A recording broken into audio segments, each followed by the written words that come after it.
ஜனநாயகம் ஒரு action picture, அப்பா மகா சென்டிமெண்ட் மாதிரி இருக்குது. அது எந்த அளவுக்கு ஒர்க் அவுட் ஆகுன்னு தெரியல. பராசக்தி அடிச்சு தூக்கி எகிரிட்டு போயிடும். இந்த சென்சார் போர்டில் ஏதோ திமுக ரொம்ப இழுத்தடிச்சுக்கிட்டே இருக்கிறாங்க அப்படின்னு சொல்றாங்க. உண்மைதானா? இங்க எதுக்கு எடுத்தாலும் ஸ்டாலின் மனசாட்சிக்கு விரோதமா ஃப்ராடுத்தனமா பேசுவாங்க. பராசக்தி படத்துக்கு ஒரு ஆதரவு வளையத்தை கொடுத்துதான் ஆகணும். சிவகார்த்திகேயனோட படம் அமரன் அதை விட பெரிய வெற்றி பெற்றது.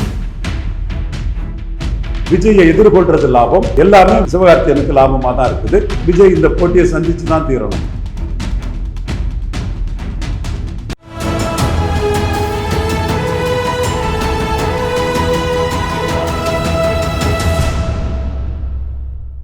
தமிழகம் நேயர்களுக்கு வணக்கம். இன்று நம்முடைய அரசியல் விமர்சகர் திரு ரவீந்திரன் துரைசாமி அவர்கள் இணைந்துள்ளார். சார் வணக்கம். சார் வணக்கம் தம்பி, எப்படி இருக்கிறீங்க சார்? நல்லா இருக்கு தம்பி, நல்லா இருக்கீங்களா? ரொம்ப நல்லா இருக்கிறேங்க சார். மிகுந்த பரபரப்புக்கு இடையில ஜனநாயகன் பராசக்தி வெளியாக போகுது. நம்ம ஏற்கனவே இது தொடர்பாக பேசியிருக்கிறோம் சார். என்ன சார் இந்த சென்சார் போர்டில் ஏதோ திமுக ரொம்ப இழுத்தடிச்சுக்கிட்டே இருக்கிறாங்க அப்படின்னு சொல்றாங்க. உண்மைதானா? அது சென்சார் போர்டெல்லாம் கிளியர் ஆகி 2 படம் வந்துடும். இது 9ஆம் தேதி அடிச்சிட்டான், அது 10ஆம் தேதி அடிச்சிட்டான். அது ஒன்றும் பிரச்சனை இல்லை. ஒரு பப்ளிசிட்டி ஸ்டண்ட்டுக்காக சென்சார் போட அது இதுன்னு சொல்லுவாங்க. சென்சார் கட்டு அது இதுன்னு ஜனநாயகத்துக்கு மத்திய அரசு இந்திய எதிர்ப்புன்னு அடிக்கிறாங்கன்னும், இவர் எதுனாலும் விஜய் தரப்பு ஜனநாயகத்துக்கு சென்சார் இல்லை அது இல்லைன்னு என்னவா சொல்லிகிட்டு இருப்பாங்க. மத்திய அரசு வன்முறை காட்சிகளை சென்சார் போர்டில் கட் பண்ணுறாங்கன்னு வருது. ஏதோ சென்சார் போர்டு தன் கடமையை செய்கிறாங்க. உங்களுக்கு ரிவைசிங் கம்யூனிட்டி இருக்குது, எல்லாமே இருக்குது. இவங்க 2 பேருமே பொங்கலுக்கு படத்தை கொண்டு வரதில் தான் உறுதியாக இருப்பாங்க. ஸோ சென்சார் ப்ராப்ளத்தை அவங்க ஏதாவது இருந்துன்னா அதை ஏற்றுக்கிட்டே 2 பேரும் படத்தை வெளியே கொண்டு வந்துடுவாங்க. சென்சார் சர்டிஃபிகேட்லாம் வந்துட்டு படம் தெளிவாக ரிலீஸ் ஆயிரும். 2 படமும் அதில் எந்த பிரச்சனையும் 2 படத்துக்கும் வராது. அது ஆட்டோமேட்டிக் ஒரு இது தான். இதில் இப்போ ஜனநாயகம் படம் ரிலீஸ் ஆனது கரெக்டுங்கிறத வெளிக்காட்டக்கூடிய அளவுக்கு, ஜனநாயகத்துக்கு போட்டியாட்டு பராசக்தி ரிலீஸ் ஆனது கரெக்டுங்கிறத காட்டக்கூடிய அளவுக்கு பராசக்திக்கு வியூஸ் ஏறி வந்துட்டு 2 நாள் ஜனநாயகம் எடுத்த வியூஸை ஒரே நாளில் சிவகார்த்திகேயன் தட்டி தூக்கிட்டார். இது யாருமே எதிர்பார்க்கல. அதுக்காக நான் தவறான கருத்துக்களையும் புள்ளிவோரம் பொருந்தாத கருத்துக்களையும் சொல்ல மாட்டேன். இது விஜய்க்கு தீவிர ரசிகர்கள் இருந்தும் சிவகார்த்திகேயனுக்கு எதிர்ப்பு இல்லை. விஜய்க்கு தீவிர ரசிகர்கள் இருந்தனால அவங்க லைக் போடுறான். லைக்கில் சிவகார்த்திகேயனை விட விஜய்க்கு 2 மடங்கு 3 மடங்கு லைக் இருக்கு. மொத்த வீவர்ஸில் சிவகார்த்திகேயன் ஒரே நாளில் விஜயை தட்டி தூக்கிட்டாப்புல. எதிர்பார்க்கவே இல்லை. ஜான் அரிக்கசாமி சிவகார்த்திகேயன் விஜயை தட்டி தூக்குவான்னு சொன்னா இல்லையா? அதன் மாதேஷ் தட்டி தூக்குவாருன்னு சொன்னா இல்லையா? இதை இதை ப்ரெடிக்ட் பண்ணது நான் தான். தெளிவாக தட்டி தூக்கிட்டார். காரணம், இந்து, கிறிஸ்தவர், முஸ்லீம், தமிழர், மலையாளி, தெலுங்கர், எல்லா மொழிக்காரர்களும், திமுக, அதிமுக, நாம் தமிழர், பாஜக, காங்கிரஸ், எல்லா கட்சிக்காரர்களும், எல்லா ஜாதியினரும் பொதுவான ஒரு தராட்டு சிவகார்த்திகேயனை வரவேற்று பார்க்குறாங்க. விஜய் கட்சி ஆரம்பிச்சிட்டாரு. அவருக்கு ரசிகர்கள் தீவிரமாக இருக்கிறாங்க. ஜெயலலிதா தலைவா படத்தில் அடித்தாங்க. ரசிகர்களால் ஒன்றும் பண்ண முடியல. விஜய் மேலே தீவிர பட்டுதல் காணாம். நான் தேவபாரஸ் தேட்டரில் படம் பார்க்கும்போது, தலைவா பார்க்கும்போது, டைம் டு லீட் அதை பார்க்கும்போது, என் ஃப்ரெண்டு கோபால்னு ஒருத்தர், முடிஞ்சாண்டே இப்படி போய் சரண்டராவானா ஒருத்தன், பொதுமக்கள் இவனை என்ன நினைப்பான், நம்ம எவன் படம் பார்ப்பான், இவன் படத்தை இவன் ஒரு ஹீரோவா எவன்டே நினைப்பான்னு சொன்னார். நான் சொன்னேன், இல்லை கோபால் சார், 27 ஆடியன்ஸ் தான் இருப்பான், 20 பேர் கை தட்டுனான். அப்போ விஜய் மேலே பட்டுதல் கொண்ட ஒரு ஆடியன்ஸ் கூட்டம். அது கேரளாவில் பிரேக் ஈவனான படத்தை தமிழ்நாட்டில் ஜெயலலிதா காலி பண்ணாலும் விஜய்க்கு இருக்காங்கிற கருத்தை நான் நிற்பான், ஒன்று விட மாட்டான், அவனுக்குன்னு தீவிர ஆடியன்ஸ் இருக்குங்கிற கருத்தை நான் சொன்னேன். அது அந்த ரசிகர்கள் பட்டுதல் கூடிச்சு. அடுத்து நெய்வேலியில் ஐடி ரேட்டில் ஒரு கிரிமினல் மாதிரி. அப்போ நான் சொன்னேன், சர்வ வல்லமுள்ள ஒருத்தங்கிட்ட தேவையில்லாமல் கொஞ்சம் விளையாடுனா இழக்கிறதுக்கு எதுவும் இல்லைங்கிறவன் நச்சிருவான்னு. அந்த நைக்கும் போது நீங்கள் செட்டப் பண்ணீங்க. அது ஆளுக்கெல்லாம் குறைட்டி 300 ரூபா கொடுத்து கூட்டத்தை திரட்டி காட்டிங்க. அது எல்லாமே கூட்டம்ங்கிறது கூட்டி வரப்படக்கூடியது தான். அதில் உங்களுக்கு தெளிவாக ஒரு சிம்பதி கிரியேட் ஆச்சு. அதுக்கு பிறகு சர்க்கார் படத்தில் சாஃப்ட் டார்கெட் ஆட்டு ஆர்கேனரில் வெற்றி பெற்ற தினகரன் எம்ஜிஆர் ஜெயலலிதா விசுவாசி இல்லை, நாங்கள் தான் ஜெயலலிதா விசுவாசின்னு முருகதாஸ் அந்த மேட்டருக்காக உங்களை கடுமையாக உங்கள் படத்தை அடிச்சு பண்ணாங்க. இந்த 3 சம்பவங்களும் விஜய்க்கு ஒரு ரசிகர்கள் மத்தியில் ஒரு பட்டுதல் கொடுத்துருக்குது. அந்த வெறித்தனமான பட்டுதல் உள்ளவன் முதல் நாள் குவிவான். ஆனால் சிவகார்த்திகேயனுக்கு பலம் காமன் ஆடியன்ஸ், எல்லாருக்கும் பொதுவானவன். இன்னைக்கு அண்ணாவை காட்டுறாப்புல சிவகார்த்திகேயன் அந்த படத்தில். அண்ணா எங்கள் போராட்டம் இல்லை, அந்த போராட்டத்தை பண்ணுறவன் யாருன்னாலும் என் தம்பிகள் தாங்கிறார்.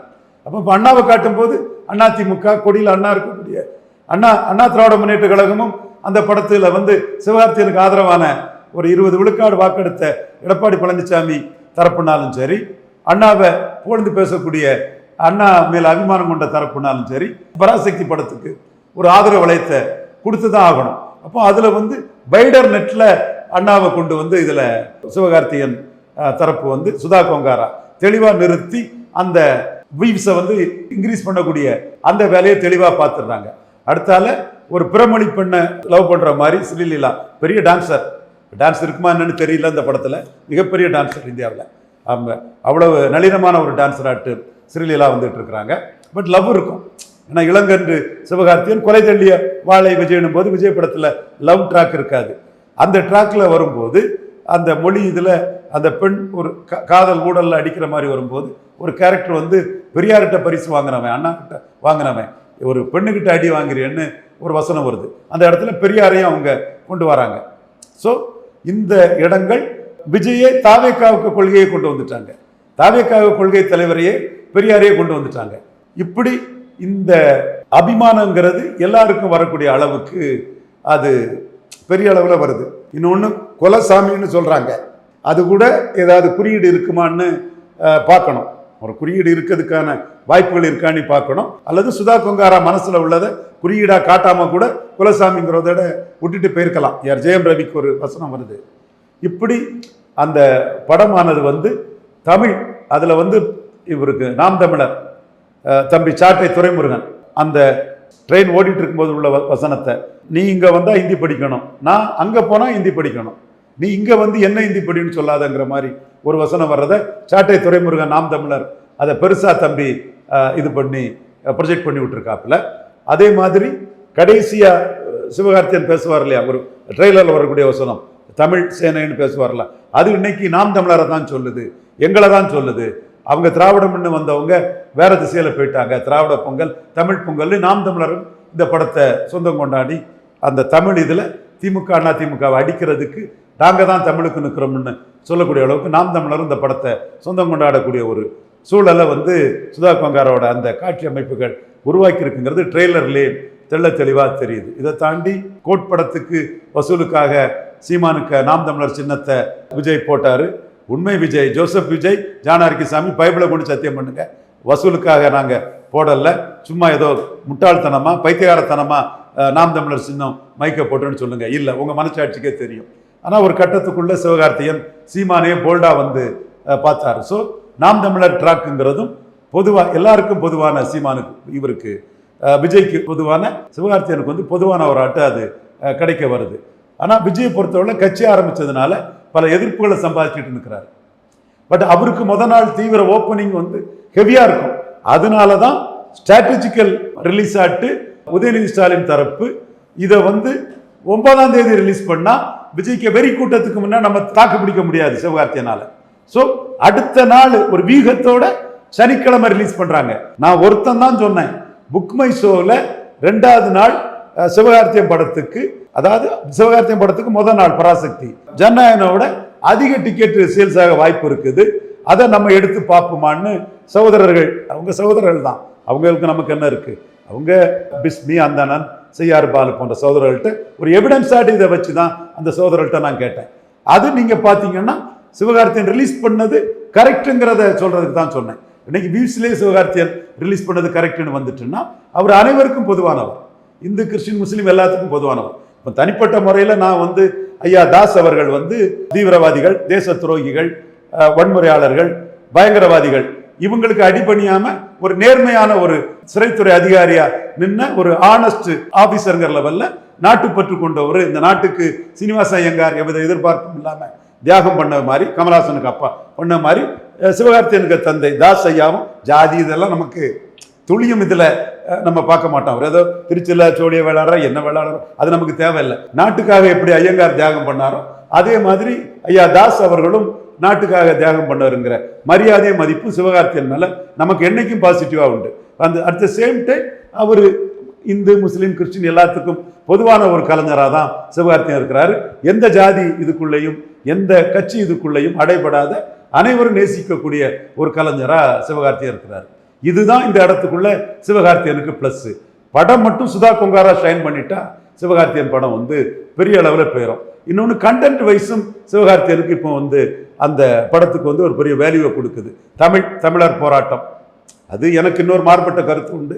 அது இந்த இடத்துக்குள்ள யாரும் பதிவு பண்ணாத ஒரு இதை நான் தெளிவாக பதிவு பண்ணுறேன்.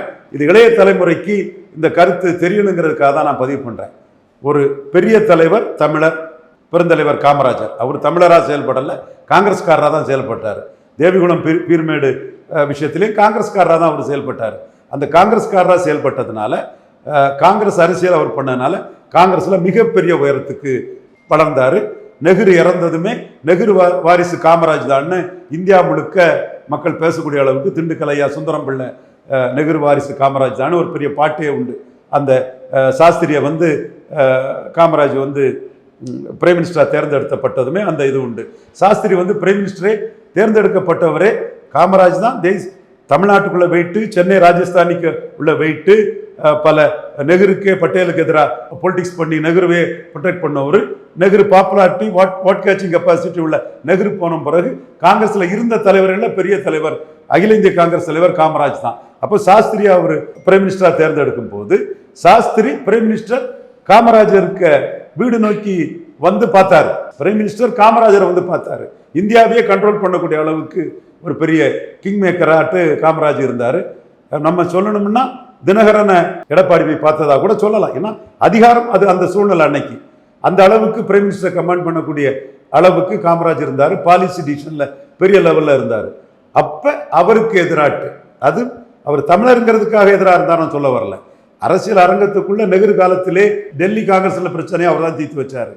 ஃபர்ஸ்ட் கான்ஸ்டியூஷன் அமெண்ட்மெண்ட் நெஹ்ரு கிட்ட சண்டை போட்டு நம்ம ஓபிசி நாடாரு தேவர் வன்னியர் முக்குலத்தோருக்கெல்லாம் இடஒதுக்கீடு வாங்கி கொடுத்தாரு. அந்த முஸ்லீமுக்கெல்லாம் ஒரு முஸ்லீம் தம்பி கூட நன்றி உணர்வோடு அதை சொல்லணும். ஒரு யூடியூபர் ஒரு பையன் இருக்கானே முக்தாரா, அந்த அவனுக்கு கூட தெரியலையா முஸ்லீமுக்கெல்லாம் காமராஜ் தாயா இடஒதுக்கீடு ஃபர்ஸ்ட் கான்ஸ்டியூஷன் அவன் பண்ணி கொடுத்தாரு. உனக்கு அறிவு இருந்தால் இது போடுவேன், அறிவு கட்டவனா இருக்குதுன்னா போட மாட்டேன். இந்த காந்தாராஜி இவங்களெல்லாம் இதுன்னு. ஸோ அந்த அளவுக்கு அன்னைக்கு பவர்ஃபுல்லாக இருந்த போது அந்த இடத்துக்குள்ள அப்பர் காஸ்ட் காங்கிரஸ்காரங்கள்லாம் அதை எதுக்குறாங்க. நான் சென்ஸ்ன்னு காமராஜ் அதை செயல்படுத்துறாரு. 51 அதை செயல்படுத்துறாரு. திராவிட தட்சிண பிரதேஷ் வேணும்னா வேணும்னு காமராஜ் சொன்னா நெஹ்ரு வேணுங்கிறாரு, வேண்டாம்னா வேண்டாங்கிறாரு. அப்போ நெஹ்ரு காலத்திலே பெரிய பவரா இருந்தவர் டெல்லி காங்கிரஸ்ல உள்ள பஞ்சாயத்தை முடிச்சு வைக்கிறாரு, யூபியில முடிச்சு வைக்கிறாரு. யூபியில சந்திரஜித் யாதவ் எல்லாம் என்ன சொல்றாருன்னா, எப்பா யாதவ் நிறைய பேர் இருக்காங்கப்பா, நீ பார்லிமெண்ட் அரசியல் வேண்டாம், அசம்பிளி அரசியலுக்கு வா, சிஎம் ஆகலாங்கிற மாதிரி எல்லாம் அவர் உள் அரசியல் பண்றாரு. இது அவருக்கு ஒரு பெரிய எதிர்ப்பை, இந்த மாதிரிப்பட்ட நடவடிக்கைகள், இத்தகைய நடவடிக்கைகள் அவருக்கு ஒரு எதிர்ப்பை டெல்லிக்குள்ள உருவாக்குது. அவங்க இந்த பிரச்சனையை அவருக்கு செல்வாக்க குறைக்கிறதுக்கு பயன்படுத்துறாங்க. அது மட்டும் இல்லை, இங்க நாம் தமிழர் கட்சி ஆதித்தனார் பணபலத்தோடு இருக்கிறார், அவர் ஃபண்ட் பண்றார். அவர் கூட ஒரு 4 மாசம்லாம் கைதாகி தனிமையர் சிறையில் இருந்தார். ஓகே, இது எல்லாம் இருந்தாலும் கூட இந்தி திணிப்புங்கிறது ஒட்டுமொத்த தமிழர்களுக்கும் எதிரானது. இண்டிவிஜுவல் காமராஜருக்கு ஆளுமை பெருசா, ஒட்டுமொத்த மக்களின் நலன் பெருசான்னு சொல்லும் போது மாணவர்கள் வந்து இந்தி திணிப்புக்கு எதிராக கலந்து எழுதுறாங்க. அது மிகப்பெரிய போராட்டமாகுது. இன்னைக்கு தமிழ் மண்ணில் இந்தி போராட்டம் சரியா தவறான்னு சொன்னா 90% தமிழர்கள் வந்து சரிதான் பார்க்கல. அதுவும் சுதா கொங்காரா ரொம்ப திறமையான டைரக்டர், இந்தி எதிர்ப்பு இல்லாம இந்தி திணிப்பு எதிர்ப்புன்னு அதை கொண்டு வந்து ரொம்ப ட்ராக்ஃபுல்லா கொண்டு வந்து வர்றாங்க. அப்புறம் அண்ணன் தம்பி, சென்டிமெண்ட், லவ் ட்ராக்கு, இப்படி பல அம்சங்கள், கண்டென்ட் வைஸ், பிக்சரைசேஷன், இது எல்லாமே அதுக்குள்ள தெளிவா இருக்குது. இது எல்லாம் ஏறிட்டுன்னா சிவகார்த்திகேயனோட படம் அமரன் பற்றி பெற்றதில்லை, அதை விட பெரிய வெற்றி பெற்றுடலாம். ஸோ சுதா கொங்காரா ஷைன் பண்ணா பராசக்தி அடிச்சு தூக்கி எகிரிட்டு போயிடும். அதுதான் இந்த ட்ரெய்லருக்குள்ள வியூவர்ஸை காட்டுது. மீண்டும் நான் சொல்றேன், விஜய்க்குன்னு வெறி பிடிச்ச ரசிகர்கள் இருக்கிறாங்க. ஆனா விஜய் வந்து பலரோட எதிர்ப்பையும் சம்பாதிச்சிட்டார். அந்த எதிர்ப்பும் அவருக்கு பாதிப்பை கொடுக்கும். ஸோ இந்த இடம் எப்படி இருக்குங்கிற நாம பொறுத்து பார்க்கணும். ரிலீஸ் ஆகிறது சிவகார்த்திகேயனுக்கு லாபம், விஜயை எதிர்கொள்றது லாபம், எல்லாமே சிவகார்த்திகேயனுக்கு லாபமாக தான் இருக்குது. இது குறைஞ்சபட்சம் அவருக்கு லாபம். எதிர்க்கிறதே ஜெயித்துட்டா அது வரலாறு. ஆக இந்த வரலாற்றை சிவகார்த்திகேயன் படைக்கணும்னு அந்த ஸ்கெட்சை போட்டது நாம தான். ரஜினி வர்சஸ் விஜய்னு சொல்லும் போது விஜய் வர்சஸ் சிவகார்த்திகேயன் தான் நான் ஆதன் மாதேசு கிட்ட பேசுவேன்.